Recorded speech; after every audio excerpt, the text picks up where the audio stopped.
The opening match of the night is the Godwinns versus the Headbangers versus the new Blackjacks versus Doug Furnas and Phil LaFon. It's a 4-way elimination match to determine the number one contenders for the WWF tag team titles. They would get this title shot the following night on Raw. It's a unique match in that you can tag anybody in, not just your own tag partner, including, as was displayed at one point when Mosh and Thrasher were in the ring together, tag team partners being tagged in to face one another, which I'm not sure how that's supposed to work. Anyway, Doug Furnas and Phil LaFon and the new Blackjacks both get eliminated. The new Blackjacks eliminated because I think they get DQ'd because JBL, or Bradshaw as he was known at the time, pushes a referee. Yeah. Furnas and LaFon, I didn't really understand how they got eliminated. It wasn't explained on commentary. It's also not explained in the 35 years of WrestleMania book, so let me just colour me surprised. Well, but they do actually talk about it. They just don't explain it. So they basically say Bradshaw was not done creating chaos with Doug Furnas and Phil LaFon. When the official tried to break things up, Bradshaw shoved the official down, resulting in his team's disqualification. As well, the removal of the team of Furnas and LaFon. That's it. That's all you get.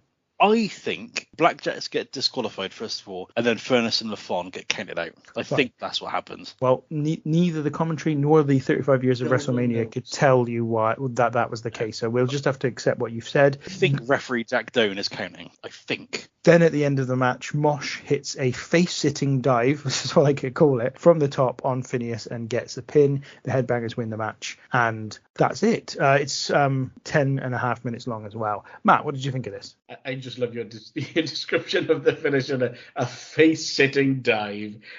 What would you call it? I think I just put like seated senton or something. I can hear Vince, a face-sitting dive. God, that would have been great, but never mind. Yeah, this was an interesting one. Like you said, with the rules where anybody could tag in, and that's a stupid rule. I get, okay, I suppose it's something different, but the fact that, you basically could be facing your own partner at some point, I was like, how the hell does that work? That's a bit naff, but okay, something different. The disqualification, when Bradshaw shoved the ref down, I literally was like, what the hell is that about? Who's it, LaFon? You're going to have to forgive my pronunciation here. Was it LaFon and Furnas? Furnas and LaFon. Who the hell are they? You have to say it Furnas and LaFon as well. The other way round sounds wrong. Yeah, it does.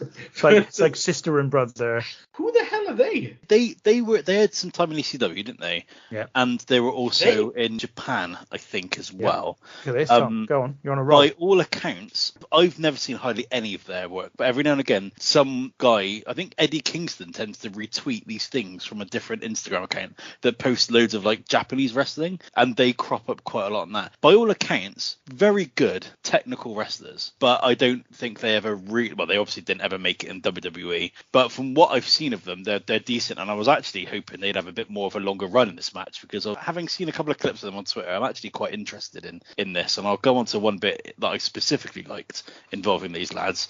But that's all I really know about them. Yeah, I was thinking, like, who the hell are these guys? Like, I've never heard of anything of them since. I don't know anybody who's ever mentioned them, so it was part of me like, who the hell are they? But yeah, technical wise, I did think they were probably one of the better teams in there. So when we were down to to the last two teams, I was like, okay, I can't remember again. You have to forgive me for who it was, but like two of them were in there at one point, and they both spat at each other, which was like, okay, that's grim. Don't need that, thanks. And yeah, just the last couple of minutes were very good. Not the best opener to start with, but okay. I should also say that this was the first ever multi-person match, or multi-way match, if you like, in WrestleMania history. In WrestleMania history, we've not had one up to this point. This match is so I've got a lot of notes about this match, not necessarily about the quality of the match, but a couple of things. So first of all, the Godwinns come down to the Hey Dougie theme song. I don't know if you're familiar with that yet, Ticky, but you will do. They show footage of the old Blackjacks. So while the Godwinns are coming to the ring, the new Blackjacks, who are JBL and Barry Windham, do some kind of generic promo backstage, and they show some footage of the old Blackjacks, and then they come down to the ring, and the crowd are so woefully indifferent to them, it's almost painful. The King is very confused by the rules in this, and when he's kind of trying to get his head around the rules, Vince poses a very strange question. I think he may have been on the sherry before the match. He goes, imagine if the King was to get in the ring and clear house, because anything can happen in the World Wrestling Federation. There is one moment though, which is all of our kryptonite in the Random Wrestling Review, and Phil LaFon hits a wonderful tiger suplex with a bridge, and it is one of those things, I don't know about you guys, but that meme with Leonardo DiCaprio from Once Upon a Time in America, where he's like, and he clicks and points to the screen? That's all of us whenever we see a good bridge on a suplex. It's definitely what happens. But the stupid kind of double disqualification count out, whatever it is, I was like, well, what was the point in that? Like, it then goes into a 2-on-2 match between the Godwinns and the Head Shrinkers, two teams I've got no time for whatsoever. And it's just like, why even have the two of them in? Why have the other two teams in the match in the first place? The bit of spitting between Phineas and Thrasher is absolutely disgusting. It's absolutely horrible. And the highlight of the match for me, after the bridge Tiger suplex, was when, this is a joke I definitely wouldn't have got back in 1997, is when King says to JR, "You think that Fleetwood Mac is a new hamburger in McDonald's?"